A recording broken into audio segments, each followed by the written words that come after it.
ng kalusugan mo. Tama ba? So, dapat po, pinag-aaralan natin yan. Tingnan niyo po ito. 1990 po, sabi ng Amerika, nag-spend sila ng 37.7 billion on prescription. Pagdating ng 97, 7 years after, nag-increase po into 78.9 billion. Simple lang po, habang dumadami ang gamot, dumadami ang sakit. Tama po, di ba? Like for example, ikaw ay merong hypertension. Yan. Nagpa-check up ka ngayon sa doktor. Re-resetahan ka ngayon ng gamot.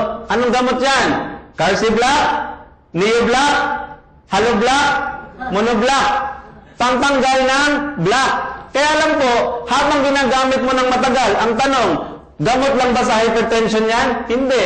Ang sasabihin sa'yo ng doktor, after few years, pagbalik mo, masakit ang likod mo. Pag nilaboratory ka, meron ka palang kidney problem. Tama po? Bakit? Naiiwan dun sa kidney. Kaya sabi ng doktor, huwag kang mag-alala, meron tayong gamot para dyan. Yan. Niresetahan ka ngayon ng gamot, pang kidney. After few years, gamot ka na naman ng gamot. Oh, masakit na naman ang sikmura mo. Punta sa doktor, Dok, masakit ang sikmura ko. Huwag kang mag-alala. Meron tayong gamot dyan kasi may liver problem ka na. O, binigyan ka ng gamot ngayon ng doktor. Pang liver. Hindi mo alam, yung doktor pala, binary yan. Pag nag-pairing yan, meron na siyang 500. Akit sa kanya. Tama? Tama. Ito lang po, simple lang. Hindi mo kailangan maging doktor, hindi mo kailangan maging scientist. Maghanap ka ng taong nagtitake ng maintenance na naging healthy in the long run. Ganun lang po ang usapan. Pag meron kang nanay, tatay, tito, tita na nagme-maintenance, na naging healthy pa siya, ay okay lang yun. Pero wala po, lagi pong pabagsak ng pabagsak. Payag ka ba na ang sakit mo, sasabihin sa'yo, lifetime na yan? Huwag ka pong pumayag. Bakit? Bago likhain ng Diyos ang mundo, nandun na yung sagot sa problema mo. Pag may dilim, may liwanag. Tama po, di ba? So, nandun na lahat. Huwag kang pumayag na lifetime na yan. Marami po tayong testimony na gumaling po sa 20 years na, 10 years ng diabetic. Okay? So, makikita natin yan. What else? Serious adverse drug reaction are the fourth leading cause of death sa Amerika. Ito yung health fact. Most deaths are caused by the disease. Ibig ko sabihin, sabi doon, ang lahat halos ng tao namamatay dahil sa sakit. Yan po ang ating pong panahon ngayon. Not because of old age. Kaya nga po, minsan, di ba, pagka merong patay, bakit namatay? Ay, may cancer. Bakit namatay? Ay, inatake sa puso. Bihira na po ang old age ngayon. And, of course, life expectancy po ng tao, mas maiksi ang buhay ng lalaki compare sa babae. Bakit po mas madaling namamatay ang lalaki? Ma'am? Bakit? Kasi maraming bisyo. Okay. Tatlong listahan yan. Number 1 po, number 3, ang lalaki kasi 90% sa kanila mabisyo. Sa amin, mabisyo. Pero ang pangalawang listahan, ang lalaki kasi hindi yan emotional. Ibig sabihin, hindi katulad ng babae, manood lang ng drama yan, tama po, umiiyak na yan. Huwag lang i-text ng boyfriend yan, ng asawa, umiiyak na. Ang lalaki may macho image yan, tinago-tago. Ina-atake yun, dead ball, patay. Tama po, di ba? Pero, ang number 1 reason kung bakit namamatay ng maaga ang lalaki, kasi nakukonsumi sa babae. Tama, di ba? Eh, Jimmy, totoo yan. Totoo yan. Bakit po? Sino bang naman nagkasala? Si Adan ba? Si Eva? Tama, di ba? Huwag na tayo mag-question doon. Okay. Chika lang. Okay. Now, ito po yung top 5 leading cause of death. Number 1 pa rin yung heart disease. Sabi po ng mga expert sa nutrients, sabi nila, pag ikaw daw ay may sakit at papipiliin ka, cancer ba or hypertension? Piliin mo raw ang cancer. Bakit po? Bakit cancer? Kasi ang cancer kasi nagpapaalam. Sasabihin sa'yo, you have 10 years to live. Tama po? Yung 10 years na yan, baguhin mo yung eating habit mo, yung thinking habit mo, tapos mag-barley ka, after 10 years, magaling ka. Pero yung high blood, ay high blood lang ito, naligo, inatake, patay. Tama po, di ba? Kaya hanggang ngayon, yan po yun. Huwag kang maniwala na ang tao mamamatay ka agad-agad sa cancer, hindi po mamamatay ka agad yan. Okay po? Maayos pa yan. Okay, now, eto na po, our product. Sante Pure Barley, New Zealand. Tanong, saan natin i-harvest yung barley na yan? Kasi sa totoo lang po, minsan may nagtanong sa akin, bakit June, hindi tayo tumangkilik ng sariling atin? Diba? Bakit New Zealand? Tama po, di ba? Meron naman tayong malunggay. Narinig niyo na, di ba? Moringa. Meron naman tayo. Sa totoo lang po, ito na-discovery ko. Wala sanang problema yung malunggay. Wala sanang problema po yung moringa sa scientific name. Ang problema lang po, yung tao. Alam niyo ba, ano ito information ito alam niyo ba na tayo ang nag-i-export ng malunggay sa Japan? Kaya lang po, itong problema. Binan ng Japan ang Pilipinas sa pag-i-export ng malunggay. Bakit? Ang mga mokong hinahaluan ng ipil-ipil. Tindi, no? Walang malasakit sa tao. Tama po? At sabi ng mga expert, hindi basta-basta pala tinatanim ang malunggay. Bakit po? Pag ang malunggay, hinarvest mo sa tabi ng karsada, kinain mo yan, maniwala ka sa hindi, ang kinain mo puro lead content. Kasi yan pong dahon na yan ang sumisipsip sa mga pollution po sa paligid natin. Kaya nga po pinatatanim tayo ng puno Kaya nga po ako, tuwang-tuwa ako, ang ating pong barley grass is from New Zealand. Bakit po sa New Zealand? Kasi ang New Zealand po, ang pinakamalinis na bansa sa buong mundo. Almost zero ang kanilang pollution. Bakit? Mas marami pa doon ang tupa at baka kaysa sa tao. Kaya po, ang kinuha nating product, barley grass is from New Zealand. Jun, baka naman matulad na naman yan ng ibang kumpanya, maubos ang produkto. Etong good news, hindi mauubos ang product natin. Bakit po? Kasi ang ating product po ay damo. Ang New Zealand po, hindi nagtanim ng damo para po i-export. Ang kanilang purpose po ng pagtanim ng barley, it's a grain. Kaya lang po, ang barley grass, nandun lahat ang nutrients niya. So, ganito po ang harvest niyan. Puputulin po yan ng machine, tapos po kukunin, dadalhin niyan sa factory para i-powderize, at ang pangdilig po dyan is mineral water. Ganyan po kasosyal yung atin pong produkto. Kaya hindi tayo mauubusan. Bakit po? Kasi damo lang yan. Kaya dito sa Sante International, hindi namin kayo tuturuan mag-drugs. Tuturuan namin kayo magdamo. Legal pa. Tama po? Di ba? O kaya pag binenta ka, pare, may binibenta. Ano yan? Pare, damo, pare. Saan galing? New Zealand. Tama, di ba? O, yan yung ating product, ha? Grass, damo. Okay. Now, it's certified organic. Wala pong pesticide po na ginamit dyan. Wala pong herbicide. Walang chemicals. Ganyan po ang atin pong produkto. Now, tanong, Jun, bakit barley grass? Marami naman dyan. Meron naman dyan wheatgrass, meron naman dyan alfalfa, meron naman dyan moringa. Marami, di ba? Tama po? Bakit po barley grass ang napili natin?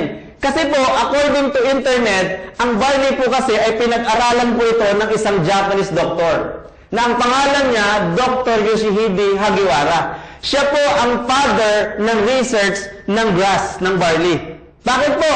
Siya po ay isang renowned scientist, inventor, pharmacologist, entrepreneur. Graduate siya sa Kumamoto University. At naging successful po siyang pharmacologist. Tanong, ulit, sino dito ang negosyante? Negosyante?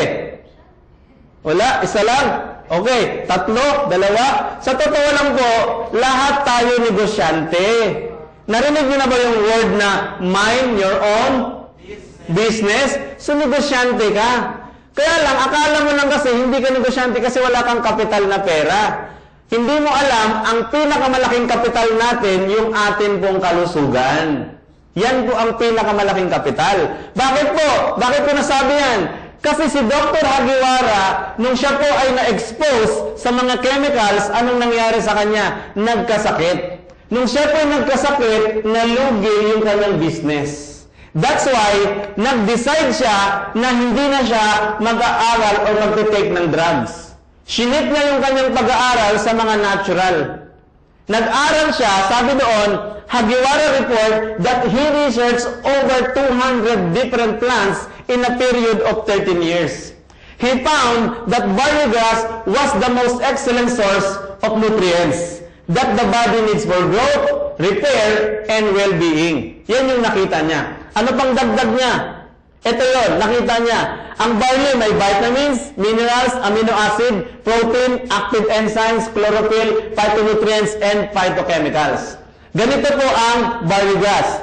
Damo po siya, pagtubo po ng 12 to 14 inches, ikakat po yan. Gagawin niyang powder. Pag hindi mo siya ginawang powder, tutubo yung kanyang bunga. Kamag-anak ito ng wheat, ng oat, at ng rice. It belongs to grains family.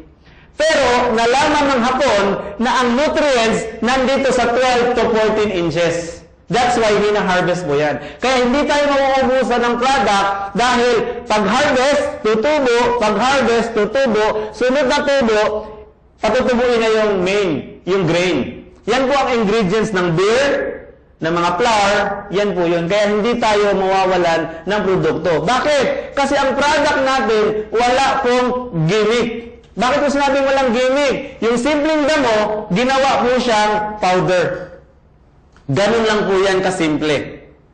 Ngayon, bakit naman niya pinag-aralan ni Dr. Hagiwara yung yung barley grass?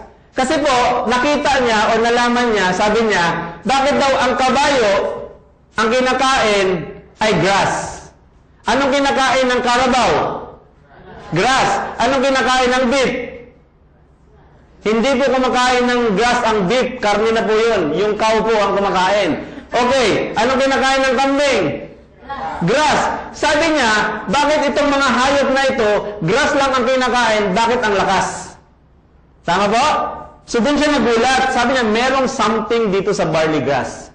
Ito pang maganda. Na-notice niya na pag ang aso daw, ang pusa, pag nagkakasakit, lumalabas ng bahay, kumakain ng damo. Tama po? Pag suka niyang aso, magaling na siya. Bakit po? Nagsasa-self-medication yung mga hayop. Grass po ang kinakain nila. Kaya lang po, pakiusap ko lang muna sa inyo, huwag kayong kakain kasabay ng aso nyo, ha? Bakit? Kasi wala pong research dyan. Baka mag-aw-aw-aw-aw ka. Tama po? Barley grass lang kasi pinag-aralan na. Okay? Pwede? O, yun ang pakiusap ko. Barley grass po, ang scientific name po niyan ay Rhodium bulgari. Okay? So, pag tinanong ka about scientific, at least para kang mukha kang matalino, no? Rhodium bulgari yan, scientific name. Okay. Now, sabi niya, my research has shown that the green leaves of young barley plant contain the most prolific, balanced supplies of nutrient that exists on earth in a single source. Dito po ako dumilib. Bilang isang nutra po, nag-aral po ako ng mga different kinds of product. Pinag-aralan ko po. Bumilib po ako sa product kasi bakit po? Single source. Yung iba po, ang ginagawa ng ibang kumpanya, pinaghalo-halo nila. Ito, maganda itong apple, maganda itong mangga, maganda itong mangustin. Paghaluin natin para mas maganda. Mali po yun. Sabi po sa internet na nabasa ko, pag pinaghalo-halo mo daw yun, nagkakaroon daw ng chemical reaction sa body. Ibig sabihin, like for example po, ako po, kung ipapahintulot nyo, ako po ay pag nag-aral ng health, hindi ko po inilalayo ang scripture po sa aking pong pag-aaral, ang Bible. Kaya pala, nakita ko sa Bible, walang nakalagay doon, fruit salad. Wala doon nakalagay, kahit anong gawin mo. Fruit lang, wala pang ang S eh. Bakit daw? Kasi iba daw ang vitamin C ng orange, iba ang vitamin C ng apple. Pag sinama mo yan, nagkakaroon ng chemical reaction. Di ba pansinin mo, pag kumain ka ng iba-ibang klaseng prutas, maghanap ng CR? Tama po? Eto malungkot. May nauna na sa'yo, kaya inabot ka sa labas. Hindi, diba? So bakit po, nakakatuwa ang barley po, in single source, makita ni Dr. Hagiwara, ganito po karami ang nutrients. 17 vitamins, 16 minerals, enzymes, amino acid. Kumpleto po. Ito po yung commercial na totoo na I want to be complete. Alam niyo yan? Diba? So, hindi po totoo ang complete yun. Bakit? Wala po yung enzyme. At yun po ay synthetic vitamins. Ito po, may enzyme. Ito po yung totoong complete. I-reveal ko na sa inyo, aaminin ko na sa inyo. Ako po dapat ang commercial model nun. Tinanggihan ko lang. Off the record. Joke. Okay. Yan po, ganyan po karami ang nutrients. Single source. Nandiyan na po lahat. At ito po ang magre-repair sa atin kung may sakit ka. Now, pag-usapan lang natin ng konti yung enzymes. Ang superoxide dismutase or SOD. Ganito po yun. Sabi po ng mga experts sa product, pag sila daw ay nag-aaral ng produkto, una nilang hinahanap ang SOD. Pag yan daw SOD na yan or superoxide dismutase ay present, hindi na nila hahanapin yung iba. Ibig sabihin, ando na yun. Sa barley po, mayaman po siya sa SOD. Anong trabaho ng SOD? Sabi doon, remove toxic substance from our cells. Yan po yung magtatanggal ng basura sa mga cells natin. Hindi natin alam, pero yan po ang trabaho ng SOD. Ano pa? Restore the function, repair ng DNA. Yan po yun. At, of course, ang barley po is meron pong anti-aging. Hey Jun, lahat naman ng food supplement, ang sinasabi, anti-aging. Tama po? Ang barley po, totoong anti-aging. Bakit? Nire-remove ang toxic sa cells at nire-repair ang DNA. Bakit po? Kaya tayo nagkakasakit, kaya tayo tumatanda baylo, kahit po tayo ay bata pa, kasi po unang tumatanda ang atin pong cells. At atin pong DNA ang nasisira. So, nire-repair po yan ng barley. Para ako po ay 42 years old, mukha lang po akong 41. Tama po, di ba? So, yan po ang trabaho niyan. Totoong anti-aging. Bakit totoong anti-aging? Pinatunayan naman yan ng isang American doctor. Anong sabi niya? Biogas is one of the most incredible product of this decade. Sa totoo lang po, as of today po, hindi ako tumitigil sa pagre-research. As of today, barley po as the most incredible product. Sa totoo lang, yan po ang nakita natin. It's also improve stamina, sexual energy, clarity of thoughts, and reduce addiction, the things that bad for you. For example, ikaw ay naninigarilyo. Tapos gusto mo nang tumigil. Pero hindi ka makatigil dahil na-addict ka na sa nicotine. Tama po? Tuloy-tuloy mo lang ang barley. Ang barley po mismo ang magtatanggal niyan sa'yo. Kunyari po, marami na po kami ganyang experience. Ilang pamilya po, ito naman sa pagkain. Sa Osamis po, halos ilang pamilya doon, ang nawala sa kanila, ang pagkain nila ng karne. Pati bata. Sabi niya, bakit ganon? Nag-take sila ng barley. Mga 6 months siguro na silang nagtitake. Nawala naman una sa kanila yung mga karne-karne. So, yung addiction, mawawala yan. And, sabi niya, it's improved the texture of the skin and heal the dryness associating with aging. Kaya ka tumatanda kasi nagda-dry na yung skin mo. Bakit po? Kasi kulang ka na sa nutrients sa loob ng katawan. Kaya ang recommend po ni Dr. Howard, sabi niya doon, recommends that everyone drink a teaspoon of barley juice powder in 8 ounces of water daily as part of suggested program for looking 10 years younger. So, palakpakan natin ang barley. Alam niyo po, yung 1 teaspoon na sinasabi niya, 1 sachet po okay na. Pero the more barley, the better. Wala itong overdose, wala itong underdose. Kung wala kang pera, ma-overdose ka sa budget. Po? Pero kung nagni-network ka, kumikita ka na, the more barley, the better. 1 sachet, okay na po siya. 1 tablespoon na ito. Okay. Now, po, meron siyang may prevent role aging, carcinogenesis, radiation damage. Yan po yung nagagawa po ng G10. Prevent environmental stress. What else? Chlorophyll. Okay. Huwag po tayong nagpapadaya. Gusto ko po kahit paano, pag Sante member ka, Sante distributors ka, marunong ka. Bakit po? Ang chlorophyll po, ang trabaho ng chlorophyll, it's a liver detoxification. At ang chlorophyll po, kung mamaya titimplahin natin yon, kulay green. Napansin niyo po yun, di ba kulay green? Ang chlorophyll po, kahit na anong ilagay mo dyan, hindi po magbabago ang kulay niyan. Anong ibig kong sabihin? Kasi po, marami po mga produkto na lumalabas, like for example po, like sabi ko natin, di ba? Malunggay, saluyot, siling dahon, yan po ay green leafy vegetables yan, magaganda yan. Kaya lang, pag tinitimpla niyo po, yung kang produkto na yon, kulay dilaw, kulay orange. So, nasa na yung chlorophyll? Nasa yung green? Wala po. Tama po, di ba? So, chlorophyll po, ang nagagawa niyan, remove carbon dioxide, a strong internal deodorizer, for entire digestive tract. Maraming tao po, mapapansin mo, wala namang butas sa ngipin, pero pagkausap mo, ayaw mo siyang kausap. Tama po? Gumagawa ka ng dahilan na hindi kayo magkaharap. Kasi bakit? Ang baho ng hininga niya. Bakit po? Kasi po may problema po dun sa digestive. Ang tawag po nila doon ay halitosis. So ang chlorophyll po, grabe po yan tanggal po ng mga bacteria o mga dumi sa ating digestive, sa tiyan natin, sa colon natin, hanggang nawawala po yung body odor. Even yung singaw-singaw, nawawala po. May testimony kaming matanda sa Cagayan, mabaho ang hininga, 85 years old, mabaho yung pawis. Nung pinatake namin ng barley, 85 years old yun, 1 year siyang take